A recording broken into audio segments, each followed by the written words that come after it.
Olá, bem-vindo a mais um episódio do Por Dentro Com, um podcast sobre podcasts e sobre os bastidores do podcast. Eu sou a Elizabeth Costa e hoje trago-te um episódio muito alinhado com aquilo em que acreditei durante o último ano e que os dados voltam a confirmar que vai continuar a ter importância. Primeiro, o áudio continua a ser central no podcasting e depois, os anos de vida de um podcast também são importantes. Ou seja, vamos falar de conversão, de planeamento, de retenção e de consistência.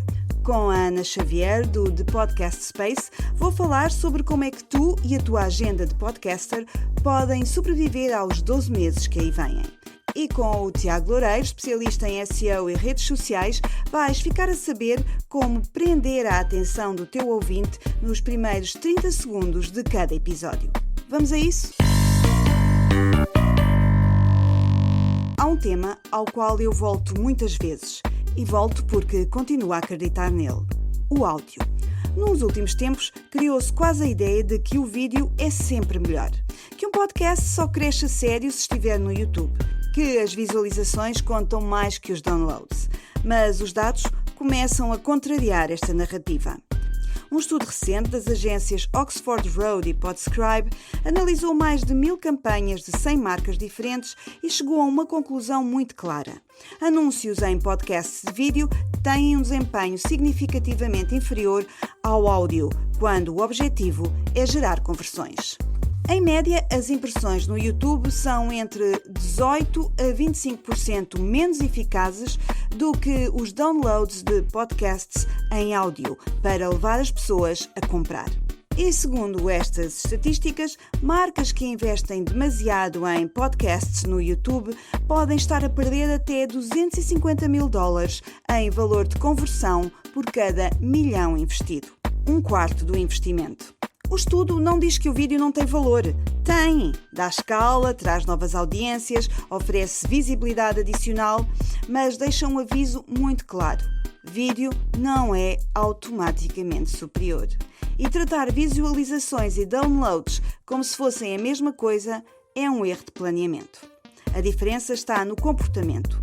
Quem ouve um podcast em áudio está, regra geral, mais focado, mais disponível, mais presente. Está a ouvir no carro, a caminhar, a cozinhar, a trabalhar.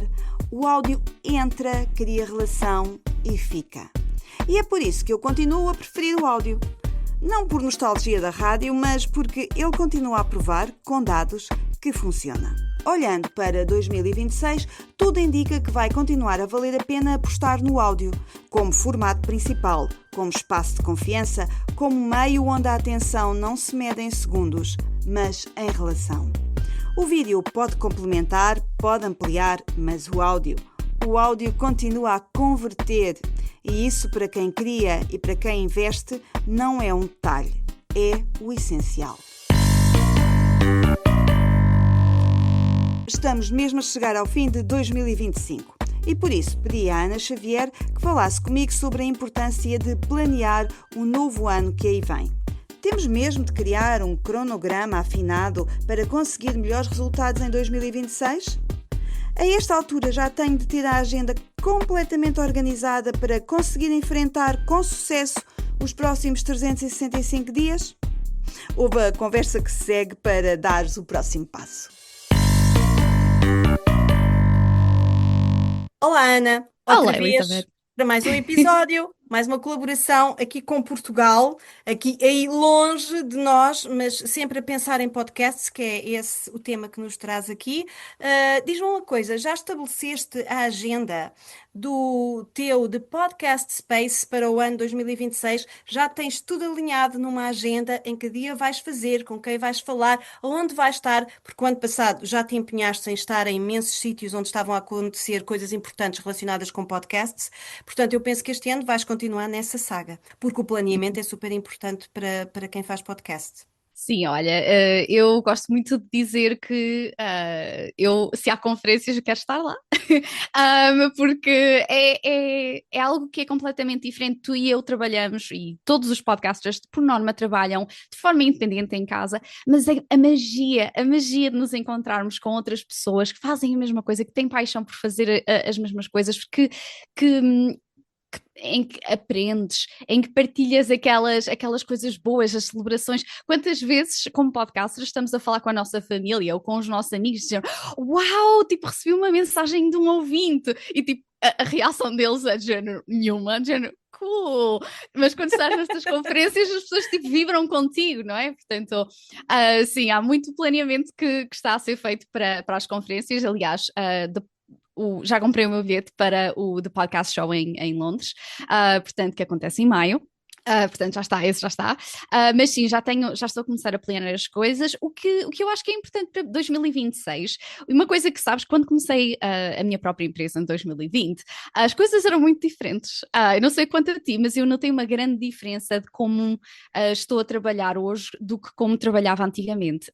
Tudo bem que foi com a pandemia e não sei o quê, mas antigamente eu planeava, se calhar, tipo, os trimestres e, tipo, daqui a 6 meses o que é que vou estar a fazer. E eu hoje em dia, como o mundo avança e é tão veloz, e meu Deus, uma pessoa pisca, tipo, fecha os olhos e já estamos quase em dezembro, e pensamos que, isto ainda estamos em março. Tem sido muito interessante para mim, tipo, também crescer nesse desconforto, sabes, de planear algumas coisas, mas, e agora vou deixar assim um bocado ao ar, que vai soar assim um bocado estranho, mas deixar um bocadinho a magia do inesperado acontecer.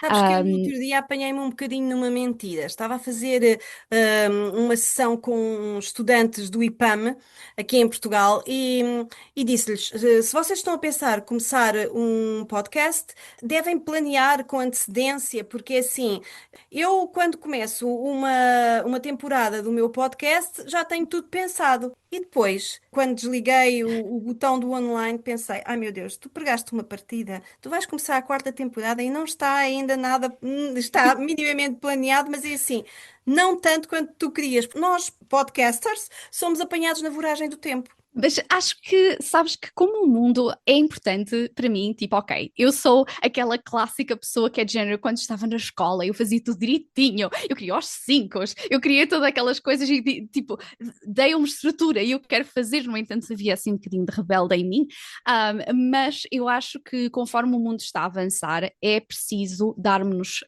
liberdade às coisas alterarem-se e estarmos ok com o facto das coisas terem que se mudar ligeiramente, terem que ser ajustadas. E agora atenção que não é irmos para 2026 sem plano nenhum.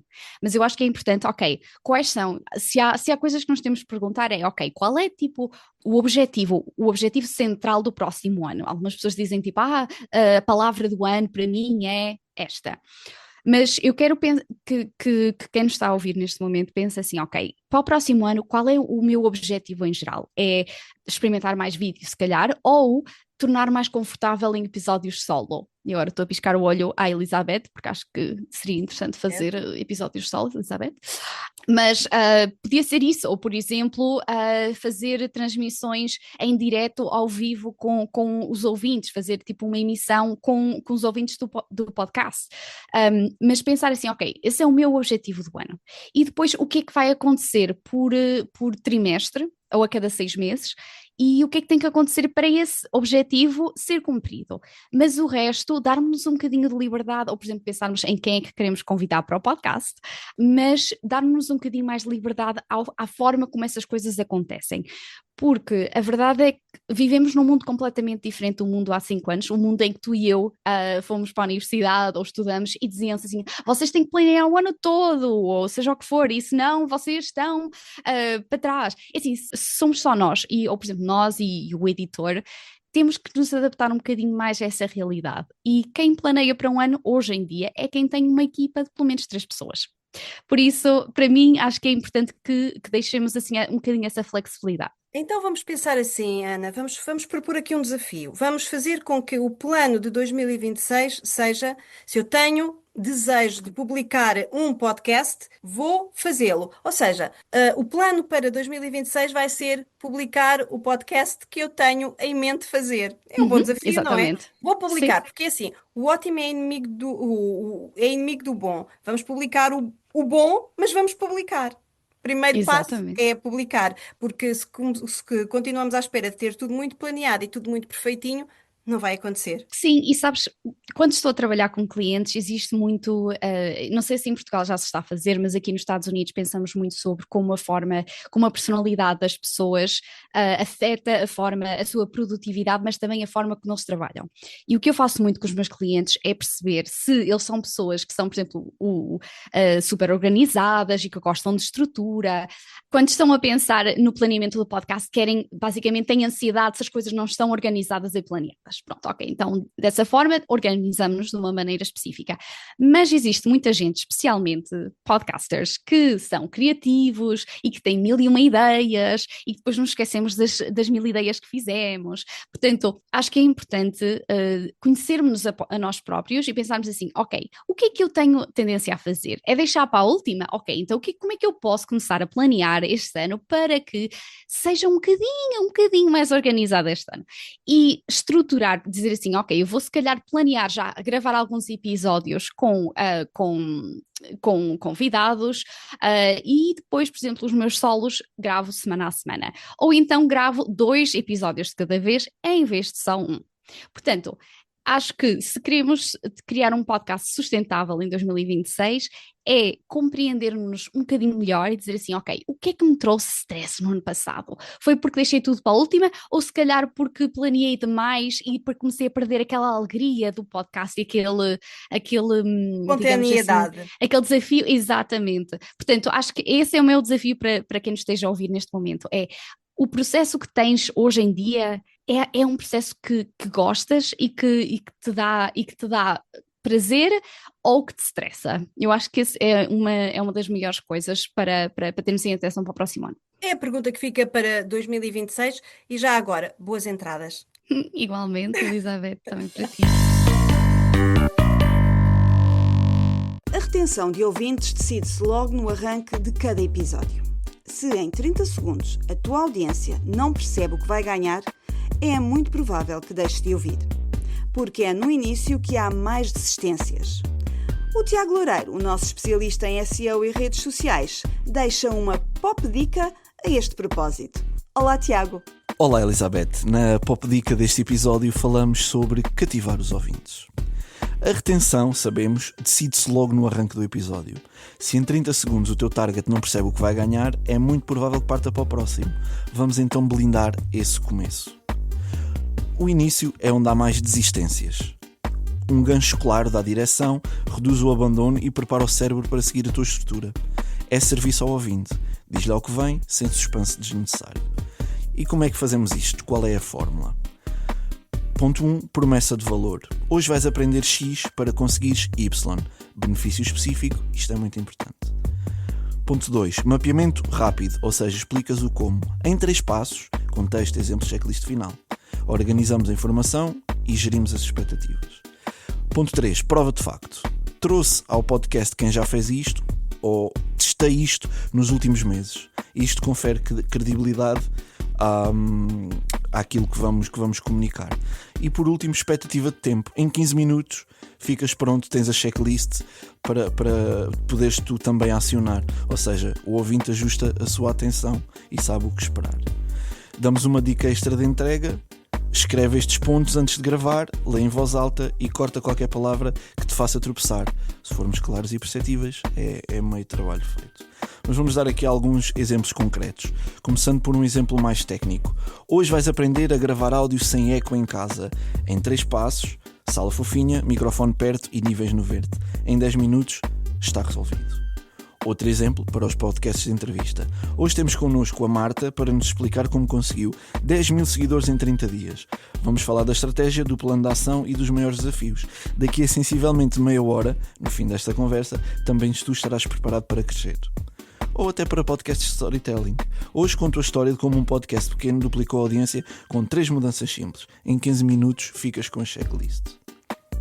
O que é que devemos evitar aqui? O tom mecanizado, porque não queremos soar a manual de instruções, queremos que seja uma conversa natural e apelativa. A promessa tem que ser, mais uma vez, específica e não vaga, o benefício tem que ser concreto. E temos que ser honestos. Não podemos dizer que em meia hora a pessoa terá toda a informação que precisa e depois esticamos para uma. Não podemos defraudar os nossos ouvintes. E em resumo é isto. Primeiros 30 segundos do nosso episódio, a promessa, o mapeamento, a prova e o tempo. Faz isto no próximo episódio e depois analisa a tua retenção. No podcast, acompanhamos o podcasting português todos os dias. Vemos muitos podcasts a crescer, muita vontade de começar, mas também vemos outra coisa menos falada e muito mais reveladora. São os podcasts que permanecem. A indústria tende a confundir novidade com valor. O podcast mais recente, o nome mais conhecido, o projeto do momento, parecem ser sempre a melhor aposta. Mas os dados contam outra história. No podcasting, a consistência vence a novidade. Um estudo recente da Oxford Road, que analisou resultados reais de campanhas publicitárias ao longo de um ano, mostra que 75% dos podcasts com melhor performance foram lançados antes da pandemia. São os chamados podcasts OG, Old Gangsters. Projetos que começaram antes de março de 2020 e que cresceram antes do grande boom. Não cresceram por moda, cresceram porque foram consistentes, afinaram formatos, erraram, ajustaram, criaram hábitos de escuta e relações de confiança ao longo do tempo. Eu também ouvi esta ideia ser reforçada pela Nicole Logan, da Goal Anger, numa conferência no Web Summit Lisboa deste ano. Segundo a Nicole, a maioria dos podcasts só começa verdadeiramente a ganhar tração no segundo ou terceiro ano de vida. O primeiro ano é resistência. Chegar ao ano 2 já significa ter ultrapassado grande parte da nossa concorrência. E isto explica muita coisa. Não é o género que determina o sucesso, nem a forma, é a confiança. Os podcasts que duram criam ambientes onde o ouvinte volta semana após semana. E isso tem valor para quem cria e para quem investe. No podcasting, a verdadeira vantagem competitiva não é aparecer, é permanecer. Porque, ao contrário do que muitas vezes se pensa, o tempo não é um inimigo do podcast, é o seu maior aliado. Conclusão? Se tivesse de resumir este episódio numa ideia, seria esta. O áudio continua a funcionar, a consistência continua a ganhar. E o planeamento continua a ser decisivo. Como decisivo é trazer o teu podcast para o Popcast, porque acredita, faz toda a diferença. Entretanto, segue-me no LinkedIn e assina a newsletter que lá está com o nome deste podcast. Eu sou a Elizabeth Costa e este foi mais um episódio do Por Dentro com, o podcast sobre podcasts e sobre os bastidores do Popcast. Até ao próximo episódio.